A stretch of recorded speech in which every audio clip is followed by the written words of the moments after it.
Deep in the heart of Choctaw County, Mississippi in 1934, Roy Blackwood, his younger brothers Doyle and James, and Roy's son R.W. Blackwood Sr.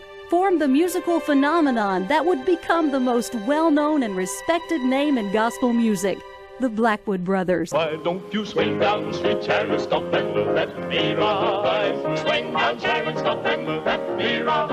Rock me, Lord, come and easy. I got a hole on the other side. Why don't you swing down street? Through the years, members of the Blackwood Brothers have won 8 Grammy Awards, 27 Dove Awards, and 5 All-American Music Awards.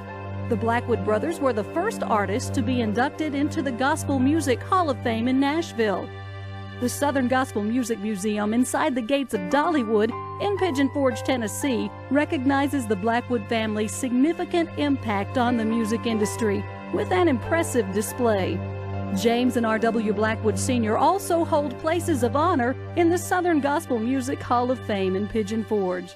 In the moments to come, with the help of country music legend Charlie Daniels and many other Blackwood family friends, you will hear the remarkable story of how the hand of God planted a song in the hearts of a family of Mississippi sharecroppers, and that song took them to the top of the music world. I'm Shelley Lane Blackwood. Ron, R.W., Donna, and I want to sincerely thank you for joining us. It is our hope that you will be touched by the tragedy and inspired by the triumph of the Blackwoods. Swing low.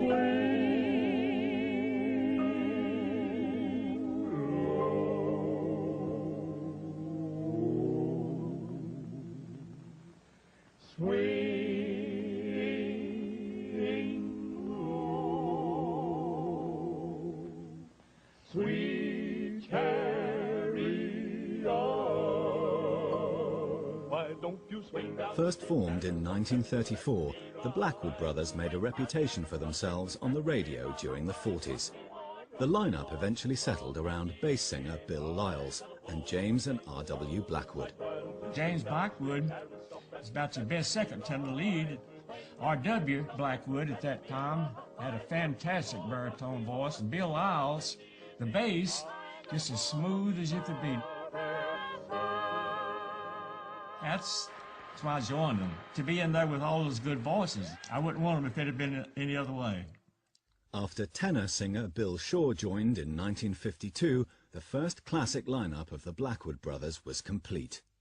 Here's a song we have many requests for. It's entitled, I'll Tell It Wherever I Go.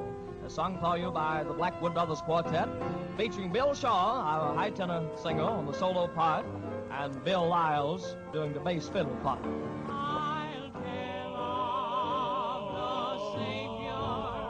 I'll tell of his great love. Bill Shaw was a tremendously high tenor singer, and what made them so good at that time was their high-ranged harmony.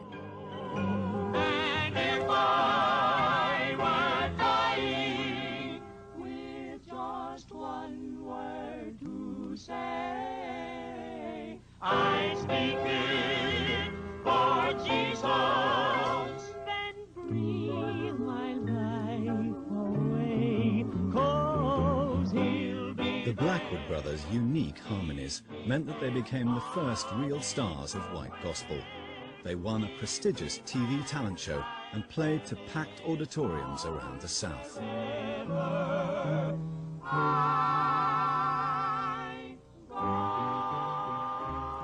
Singing, smiling, spread little joy. For those at the top, traveling was easier.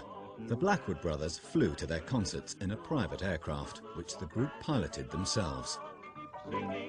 But on the evening of June 30th, 1954, tragedy struck. It was in Clanton, Alabama.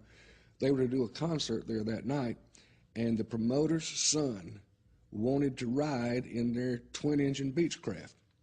And so R.W. Blackwood, the pilot, decided that he and Bill Lyles, the bass singer, would take the promoter's son up for a little joyride before the concert.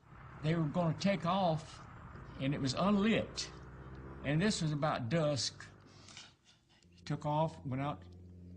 Instead of going out the usual way, it went out by like that, and then all of a sudden, it just went up, just got in that position. It couldn't pull out of it, so it stalled, fell to the ground, and crashed. It burst into flames, you know, and then they were all killed.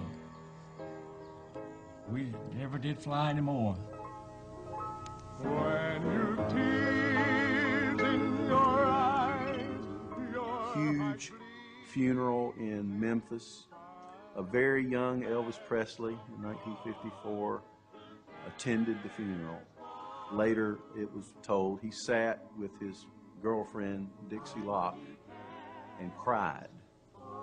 It was absolutely devastating to anyone who loved Southern gospel music.